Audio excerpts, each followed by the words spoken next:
내일 일을 염려하지 말라, 이런 제목으로 말씀을 전하도록 하겠습니다. 누구나 걱정을 합니다. Worry is universal, 이런 말 하죠. 누구나 걱정합니다. 누군가 이렇게 말하는 얘기를 들었어요. 목사님, 요즘 너무 걱정거리가 없어서 걱정이에요. 이런 걸 뭐라 그러냐면 걱정도 팔자라고 합니다. 어린아이로부터 이 나라의 대통령에 이르기까지 다 걱정거리가 있습니다. 미국의 대통령은 뭘 제일 걱정할까요? 미국의 경제를 제일 걱정하는 것 같아요. 우리도 경제를 걱정하는 건 마찬가지죠. 그렇지만 우리는 나라 걱정보다는 당장 내 책상 위에 놓여 있는 많은 유틸리티 빌들과 매달 집세, 자동차 페이먼트, 이런 것들 때문에 걱정되죠. 자녀들도 어떻게 교육시킬까, 이런 게 우리에게 걱정일 것 같습니다. 나이가 들어갈수록 건강이 걱정이고, 학생들은 공부가 걱정이고, 젊은이들은 어떻게 독립해서 또 잘 살 수 있을까, 한 가정을 꾸릴 수가 있을까, 이게 걱정이고요. 그러면 어린 아이들이라고 걱정이 없을까요? 어린 아이들도 걱정이 있습니다. 어떤 조숙한 아이는 성경을 읽다가 지구의 종말에 대해서 걱정하더라고요. 제가 그랬습니다. 네. 그러니까 worry is universal. worry는, 걱정은 누구나 하는 거예요. 염려하는 것이 뭐가 문제일까? 여러분 27절을 먼저 보겠습니다. 염려하는 것이 뭐가 문제일까? 염려하는 것은 생산성이 없다는 거예요. 너희 중에 누가 염려함으로 그 키를 한 자라도 더할 수 있겠느냐? 염려의 비생산성 말하는 거죠. 여기 보시면 염려함으로 그 키를 한 자라도 더할 수 있겠느냐. 여기 헬리키아라는 단어가 쓰였는데 이 원 큐빗으로 하기도 해요. 보통 뭐 한 45cm, 6cm 이 정도. 여러분 키가 45cm, 6cm가 좀 더 컸으면 하는 사람이 있을까요?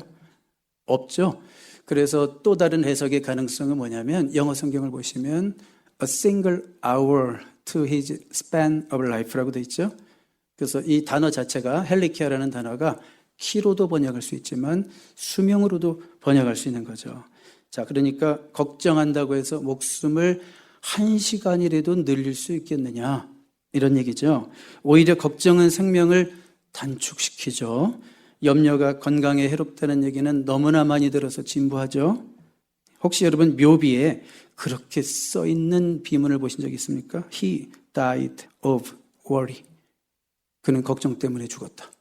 이런 묘비 보신 적은 없었죠? 한 번도. 그런데 사실 묘비에다가 그렇게 써야 될 사람 많습니다. 우리 주변에. 혹시 여기에도. 여러분 우리가 하는 모든 염려의 96%가 일어나지 않을 것에 대한 염려다라는 말을 들은 적이 있어요. 다만 4%만이 일어날 수도 있다는 거죠. 그런데 설령 4% 확률로 일어난다 해도 그건 그때 가서 대처할 일이지 미리 염려할 것은 없다는 거예요. 그러니까 염려는 그야말로 비생산적이고 미리 할 것이 아니다, 이런 말씀이죠. 한 여인이 40년 동안이나 걱정을 했대요. 어떤 걱정을 했냐면 나 암으로 죽으면 어떡하지? 40년 동안 걱정을 했는데 마침내 70세 나이에 폐렴으로 죽었습니다. 무슨 얘기인지 아시겠죠? 40년 동안 엉뚱한 걱정했다, 그런 얘기죠. 또 한 여인은요, 결혼 후에 10년 정도를 집안에 도둑이 들면 어떡할까, 이렇게 걱정을 했는데 드디어 10년 만에 도둑이 들어왔대요. 좀도둑이래요. 이거 누가 지어낸 얘기니까 가볍게 들으세요. 좀도둑이래요. 근데 이 도둑이 남편을 보자마자 먼저 도망가더래요. 좀도둑이라, 초보라. 그래서 남편이 불렀대요. 잠깐만요. 우리 집에 당신을 10년 동안 기다렸던 사람이 있으니까 잠깐만 보고 가시라고 뭐 그랬다는 얘기를 어느 분한테 들었어요. 자, 우리 가운데 이런 비생산적인 염려증 환자가 있을 수 있다, 그런 얘기입니다. 오늘은 염려에 대한 가르침인데 우리 예수님의 산상수훈은 계속되고 있습니다. 우리 예수님의 산상수훈은 마태복음 5장부터 7장까지인데 제가 여기서 저기서 발췌해서 몇 번 더 설교하겠습니다. 자, 염려는 근데 어디서 오는가 우리가 한번 생각해 봐야 돼요. 우리 마태복음 6장 25절부터 우리가 읽었는데 이것이 어느 본문에서 이어지고 있느냐? 마태복음 6장 24절. 그 앞에 단락은 뭘까요? 한번 24절만 볼까요? 한 사람이 두 주인을 섬기지 못할 것이니 혹 이를 미워하고 저를 사랑하거나 혹 이를 중히 여기고 저를 경히 여김이라. 너희가 하나님과 재물을 겸하여 섬기지 못하느니라. 자, 이 문맥 속에 있는 거죠. 자, 이 문맥 속에서 너희의 삶의 주인이 하나님이냐? 아니면 너희 삶의 주인이 돈이냐? 이걸 도전하고 계신 거죠. 두 주인은 절대 못 섬긴다. 그런 얘기 하시는 거죠. 자, 그러니까 누가 염려하느냐? 재물이 인생의 주인인 자가 밤낮 돈 때문에 염려한다. 지금 그런 차원으로 말씀하시는 거예요. 그렇죠? 여러분, 집을 4채 가지고 있는 분, 제가 아는 분 한 분 있는데요. 집안에 또 현금을 많이 보유했다는 거는 저만 알게 됐어요. 자, 근데 이분이 집에 시큐리티를 2중, 3중으로 해놓는 걸 봤어요. 이분은 출근하면서도 꼭 집을 2번 정도 더 쳐다보는 것 같았어요. 제가 보기에는. 뭐냐면 속으로 어떤 생각할까요? 오늘도 별일 없겠지? 걱정하는 거죠. 대체적으로 돈을 많이 가진 사람일수록 어떻게 하면 이 돈을 잘 지킬 수 있을 것인가, 불릴 것인가, 도적질 당하지 않을 것인가 늘 염려하고 걱정하고, 심지어 어떤 사람은 뭐 자기 그 침실 방문도 2중으로 잠궈 놓고 베개 옆에다가 권총을 뭐 넣어놓고 뭐 이런 데잖아요. 그러니까 돈이 많은 사람이 돈 때문에 염려하는 거죠. 자, 그러면 이제 우리는 이런 염려의 문제를 어떻게 해결할 수 있을까? 우리 주님이 오늘 본문을 통해서 주시는 말씀이 뭔가 우리 하나하나 추적해 들어가도록 하겠습니다. 26절과 28절을 먼저 다시 볼게요. 공중의 새를 보라. 자, 우리 주님은 보라 말씀하셨고요. 또 28절에는 들의 백합화가 어떻게 자라는가 생각하여 보라 그랬습니다. 자, 공중의 새를 봐라. 잘만 살고 있지 않느냐 그 얘기고요. 들의 백합화를 보라. 잘만 자라나고 있지 않느냐 이런 말씀을 하는 거죠. 이건 예수님의 수사학적인 질문입니다. 그 당시에 훌륭한 랍비들의 아규먼트 스타일로 얘기하시는 거예요. 생각 좀 해봐라. 이렇지 않느냐. 이렇다면 이렇게 귀결되는 게 당연한 거 아니냐. 자, 이렇게 묻고 계신 거예요. 여러분, 공중의 새를 한번 생각해 보세요. 여기 예수님이 말씀하시는 공중의 새는요, 아주 위험 있는 독수리를 말하는 게 아니라 아주 예쁘게 노래 잘하는 나이팅게일 이런 걸 말하는 게 아니라 하찮은 참새를 얘기하는 거예요. 참새 같은 거. 하나님께서 그 하찮은 참새까지도 돌보시고 걔네들도 살 수 있는 환경을 내가 만들어 줬다면 하나님의 자녀인 너희들을 내가 돌보는 것은 당연한 것이 아니냐? 이렇게 도전하시는 거예요. 물으시는 거예요. 이 질문에 한번 대답해 볼래? 이렇게 얘기하시는 거예요. 생각 좀 해봐라. 그런 얘기죠. 다음 스크린 보시면 특별히 우리 주님은 하늘 아버지께서 기르신다. 이런 표현을 쓰셨고, 또 하늘 아버지께서 이 모든 것이 너희에게 있어야 할 줄 아시느니라. 이렇게 말씀하고 계십니다. 그냥 하나님이라고 하지 않고 뭐라고 했어요? 하늘 아버지라고 말씀하고 있어요. 굉장히 중요합니다. 관계 속에서 돌보심의 확신이 오는 거예요. 관계 속에서 뭐가 온다고요? 돌보심의 확신이 오는 거예요. 우리가 섬기는 그분은 우리의 하늘 아버지다. 육신의 아버지도 집안의 자녀들에게 책임을 지고 돌보는 것처럼 우리와 관계가 있는 하늘 아버지께서 우리의 삶을 지금부터 영원까지 돌보실 것이다. 이런 말씀인 줄로 저는 믿습니다. 자, 그리고 이제 한번 생각해 보세요. 우리 주님이 이제 이렇게 말씀하신 거죠. 저 공중의 새를 내가 돌본다. 저 들판의 꽃도 내가 돌본다. 하물며 너희들일까 보냐. 믿음이 작은 자들아. 하물며 너희들일까 보냐. 여러분에게 하물며의 믿음이 있게 되길 바랍니다. 저것도 돌보네. 하물며 나를. 하물며의 믿음이 있게 되기를 바랍니다. 자, 그런데 우리 예수님 뭐라 그러냐면 마지막에 가서 30 끝에 가서 믿음이 작은 자들아 그랬어요. 우리의 문제는 믿음이 없는 게 문제가 아니라 뭐가 문제예요? 믿음이 작은 게 문제예요. 근데 왜 믿음이 작을까요? 생각을 제대로 못해서 그런 거예요. 성경적 사고를 제대로 못해서 그런 거예요. 하나님이 어떤 분이신지를 제대로 몰라서 염려하고 걱정하는 거예요. 믿음과 염려는 항상 반비례합니다. 내가 정말 하나님이 누구신가에 대한 프로바이더, 공급하시는 하나님에 대한 믿음이 있으면 내 염려는 상대적으로 작아질 수밖에 없는 거예요. 여러분, 하나님 생각 많이 하셔야 됩니다. 고민도 많이 하셔야 됩니다. 염려가 있다면 고민을 많이 하셔야 돼요. 생각을 많이 하셔야 돼요. 말씀을 많이 봐야 돼요. 하나님이 어떤 분이신가에 대해서 자꾸 묵상해야 됩니다. 저에게도 인생의 많은 고난의 시간들을 어떻게 이겼나 지금까지 생각해 보면 큰 고난이 오면 성경을 더 많이 읽고 또 고난이 오면 또 성경을 읽고 책을 읽고 성경을 읽고 책을 읽고 독서를 하면서 버텨냈던 시간들이 정말 많았어요. 정말 그때는 성경책과 책이 없었으면 저는 아마 여기 없을 것 같아요. 제가 이길 수 있었던 것은 하나님을 묵상하는 거예요. 책을 읽는다는 건 뭐예요? 하나님을 묵상하는 거예요. 하나님이 어떤 분이신지를 생각하는 거예요. 결정적으로 제가 한번 제임스 패커라는 분이 쓰신 Knowing God이라는 책을 만났어요. 하나님을 아는 지식으로 번역이 돼서 나왔어요. 그 책이 저를 살리는 책이 됐어요. 정말 저의 생명을 위기에서 건져낸 책 중에 하나가 하나님을 아는 지식이었어요. 우리 책꽂이에 있습니다. 여러분, 기대하고 보면 실망할 겁니다. 너무 어렵고 딱딱해서. 그렇지만 저에게는 생명을 주는 책이었어요. 왜요?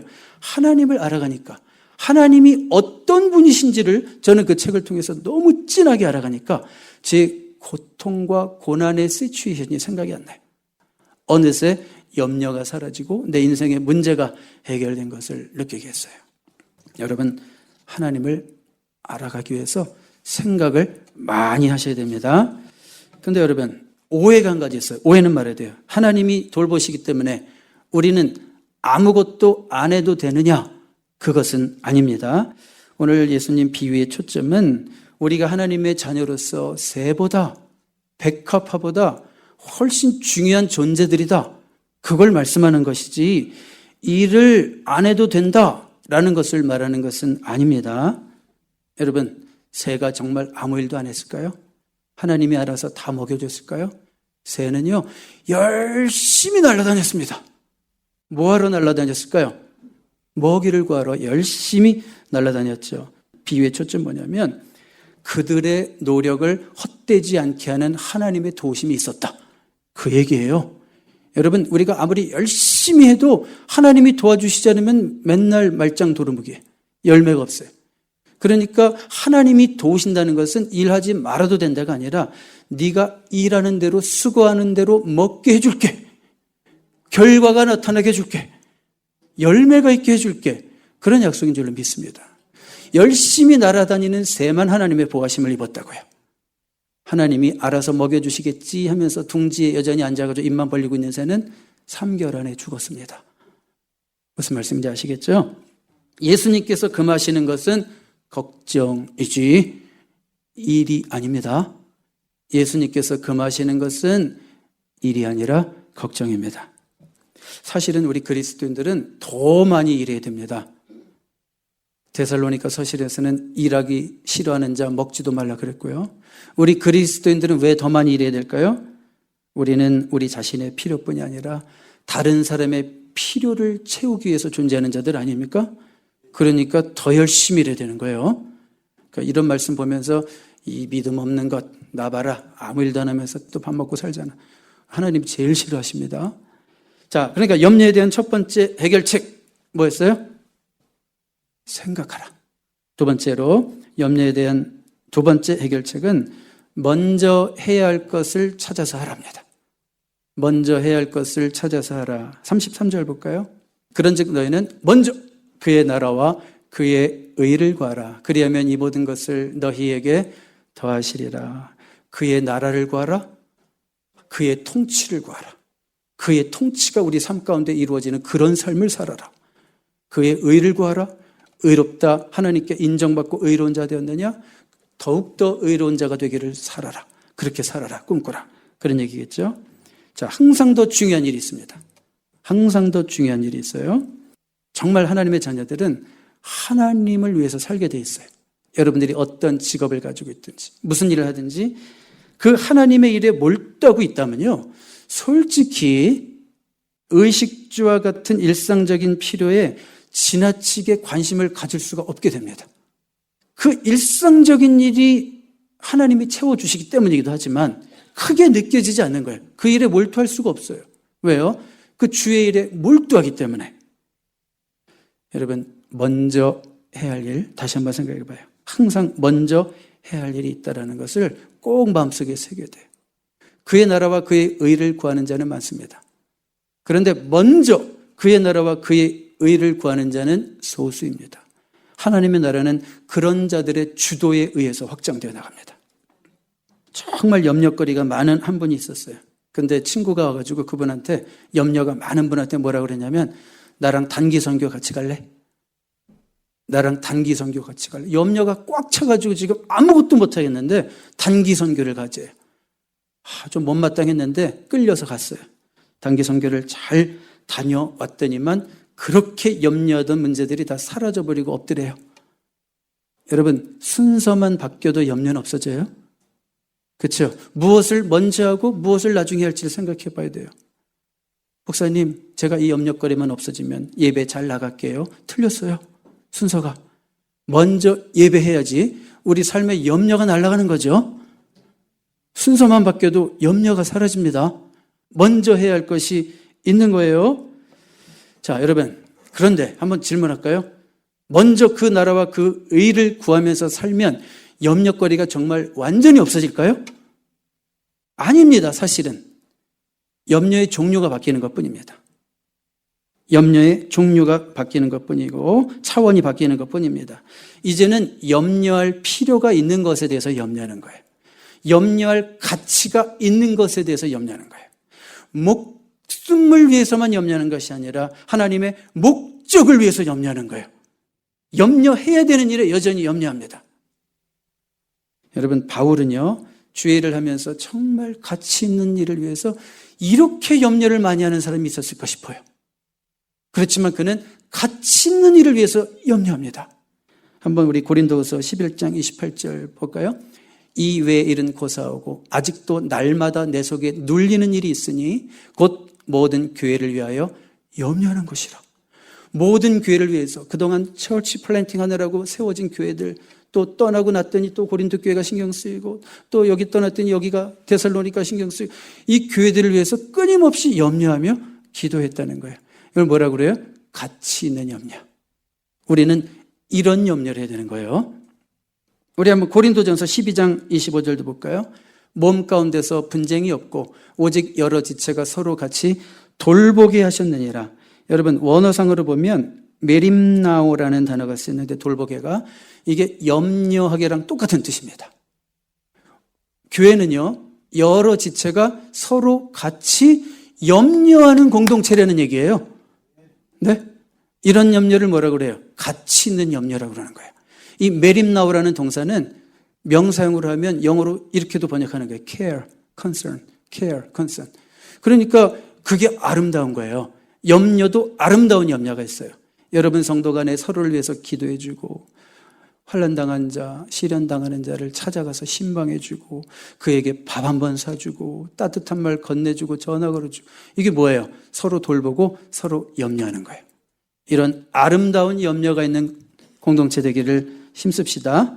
예, 그러니까 염려가 전혀 없는 인생은 없고, 다만 나는 지금 무엇을 위해서 염려하고 있는가만을 물으면 되는 거예요.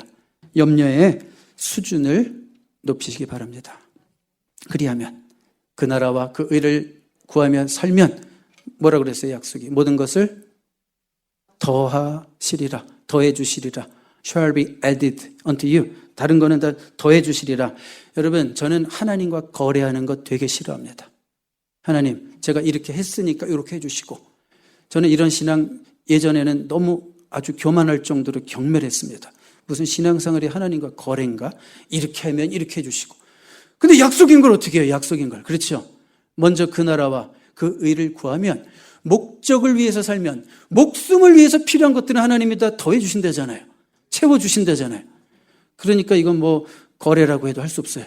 하나님이 하신 약속이니까 이 말씀대로 주의 뜻대로 먼저 그의 나라와 그의 의를 구하며 사는 자들에게 하나님께서 우리에게 필요한 모든 것, 우리가 살아가는 데 필요한 모든 것 채워 주실 줄로 믿습니다. 자, 세 번째로 염려에 대한 해결책. 첫 번째 뭐였어요? 생각하라. 두 번째로 먼저 해야 할 것을 찾아서 하라. 마지막으로 세 번째 뭐냐면 염려에 대한 해결책은 오늘 하루 잘 사는 훈련을 하라. 오늘 하루 잘 사는 훈련을 하라. 우리 한번 34절 볼까요? 그러므로 내일 일을 위하여 염려하지 말라. 내일 일은 내일이 염려할 것이요 한날의 괴로움은 그날로 족하니라. 이 구절에 대해서도 다시 한번 말씀드리지만 오해하지 마십시오. 내일 일을 위해 염려하지 말라는 말이 미래에 대한 그 어떤 계획도 세우지 말라라는 말이 아닙니다. 대책 없이 살아도 된다, 이런 말씀 아닙니다. 의식주 문제를 무시하라, 이런 말씀 아닙니다. 그럼 뭔가요? 자기 안전에 지나치게 몰두하지 말라, 그런 얘기예요. 한번 반성해 보라는 거예요. 네 안전에만 지나치게 몰두하고 있는 삶이 아닌지 돌아보라는 얘기입니다. 그리고 또 이 구절에 대한 오해는 또 뭐가 있냐면 자세히 보세요. 내일 일은 내일이 염려할 것이요. 이거를 우리가 잘못 해석한 분들이 많았죠, 그동안. 내일 일은 내일 염려해. 이렇게 되면 염려하는 주어가 나죠? 근데 내일 일은 내일이 염려할 것이요. 그러면 주어가 내일이죠. 이해가죠? 무슨 얘기입니까? 내일 일은 내일이 염려하게 냅둬라. 내일 일은 내일이 염려하게 냅둬라. 내일 일은 내일의 주인이신 하나님의 손에 맡겨라. 이런 말씀입니다. 이게 너무 중요한 말이라 한 번 더 해야 되겠어요. 내일은 내일을 주실 내일의 주인이신 하나님께 맡겨라. 그런 말씀이에요. 한 달의 괴로움은 그날의 족하니라 그랬어요. 한 날의 괴로움은 그날의 족하니라. 이게 무슨 말이에요? 아, 괴로움이 있긴 있구나. 우리가 하루 몫으로 감당해야 될 괴로움이 있구나. 면제되는 것은 아니구나. 그렇습니다. 성경은 괴로움 없음을 보장한 적 없어요. 그러나 기억하십시오. 하늘에 계신 하나님 아버지의 돌보심의 범위를 벗어나는 고난은 우리에게 허용되지 않습니다. 우리가 감당 못할 시험을 허락하시지 않는다고 그랬어요. 하나님의 돌보심의 범위를 벗어나는 하나님도 해결하지 못할 괴로움은 우리 인생 가운데 없다는 거예요. 여러분들이 지금 당하고 있는 그 어떤 어려움도 하나님이 돌보실 수 있다라는 말씀이에요. 그리고 또 한 가지는 뭐냐면 미리 염려해서 오늘의 괴로움을 가중시키지 말라는 얘기예요. 여러분, 그러면 인생 너무 피곤해지죠. 내일 걱정 미리 끌어다 쓰려면, 한 달 걱정 미리 다 끌어다 쓰려면 너무 피곤해요. 너무 괴로워요. 그때 가면 하나님이 그때에 맞는 힘과 지혜를 주십니다. 미리 걱정할 거 없어요. 제 말이 아니라 하나님 말씀이에요. 신명기 33장 25절 볼까요? 모세가 아셀 지파를 축복하면서 이런 말을 했어요. 내 문빗장은 철과 같이 될 것이니 네가 사는 날을 따라서 능력이 있으리로다. As your days, so shall your strength be. 사는 날을 따라서 그때그때 하나님이 필요한 힘, 해결할 수 있는 힘, 지혜, 모든 것을 주시겠다는 거예요. 여건도 허락해 주시겠다는 거예요. 그러니까 살 때는 열심히 사시고 나중에 죽을 걱정하지 말고, 죽을 때는 죽을 힘도 하나님이 주시고, 이 자녀를 어떻게 공부시켜? 그때 가서 하나님이 채워주시고. 그러니까 오늘 열심히 살라는 거죠. 미리 걱정하지 말라는 거죠. 마태복음 10장 19절도 볼까요? 너희를 넘겨줄 때 어떻게 또는 무엇을 말할까 염려하지 말라. 그때 너에게 할 말을 주시리니. 핍박받는 초대교회 공동체 많은 성도들이 걱정을 하는 거예요. 내가 예수님 믿는 거 고백하다가 잡혀가서 할 말이 없으면 어떡하지? 입에서 아무 말도 안 나오면 어떡하지? 걱정 마라. 그때 너에게 성령님이 할 말을 주실 거다. 미리 걱정하지 말라는 거예요. 오늘을 살라는 거죠. 자, 오늘 설교 제목이 뭐였어요? 내일 일을 염려하지 말라. 마땅히 그래야 합니다. 왜냐하면 내일은 나의 날이 아니기 때문입니다. 내일은 나의 날이 아닙니다. 내일이 오는 것이 당연한 것이냐, 내일이 내 것이냐, 내가 통제하려고 하고 내가 염려하는 것은 월권이고 교만입니다. 내일은 내일이 염려하게 하십시오. 내일은 내일의 주인이신 하나님이 해결하도록 하십시오. 오늘만이 나에게 허락된 날이다. 이런 마음 가지고 사세요. 감사합니다. 하나님, I have this moment. 감사합니다. 지금 이 순간이 있음을 감사합니다. A cup of coffee. 커피 한 잔 있은 거, 지금 있는 거 감사합니다. 향기로운 꽃냄새. 하나님, 지금 이 순간이 있음을 감사합니다. 지금만이 나에게 있다라고 사시는 게 성도가 마땅히 살아야 될 삶의 태도예요. 마지막으로 한 가지만 말씀드리고 마칠게요. 1세기 기록 크리스천 문서들을 보면요, 성경 말고 성경에 많은 1세기 초대교회에 회람된 많은 문서들, 속사들이 쓴 교부들이 쓴 문서들을 보면 그 사람들의 이름 가운데 티테디오스라는 말이 그렇게 많이 있는 거예요. 티테디오스. 이게 뭐지? 티테디오스 존, 티테디오스 폴, 티테디오스 제임스, 이런 게 있는 거예요. 티테디오스. 그 티테디오스가 무슨 뜻인가 봤더니 염려가 전혀 없는 사람, 이런 뜻이에요. 초대교회 공동체가 예수 믿고 삶이 변화되면서 그렇게 염려했던 자들이 정말 예수님을 만나고 부활하신 예수님을 체험하고 났더니 염려가 사라지는 거예요. 그래서 하나하나 별명이 붙기 시작하는데 염려가 전혀 없는 요한, 염려가 전혀 없는 바울, 이런 별명들이 붙기 시작했다는 거예요. 제 발음은 제 이름 앞에도 티테디오스, 바그노, 염려가 전혀 없는 바그노. 제 소망 가운데 하나는 염려가 전혀 없는 티테디오스, 여러분의 이름. 그런 성도들이 다 될 수 있기를, 말씀을 통해서 깨닫고 염려를 극복할 수 있는 여러분 될 수 있기를 주님의 이름으로 축복합니다. 기도하겠습니다. 하나님 아버지, 우리는 오늘의 사람이 되기를 원합니다. 많은 사람들이 과거를 후회하고 미래를 염려하며 현재를 놓치고 삽니다. 그러나 우리 하나님의 자녀들은 과거를 통해서 배우고 미래를 준비하며 그 나라와 그 일을 구하며 오늘 하루를 잘 살아내게 하옵소서. 예수님의 이름으로 기도드립니다. 아멘.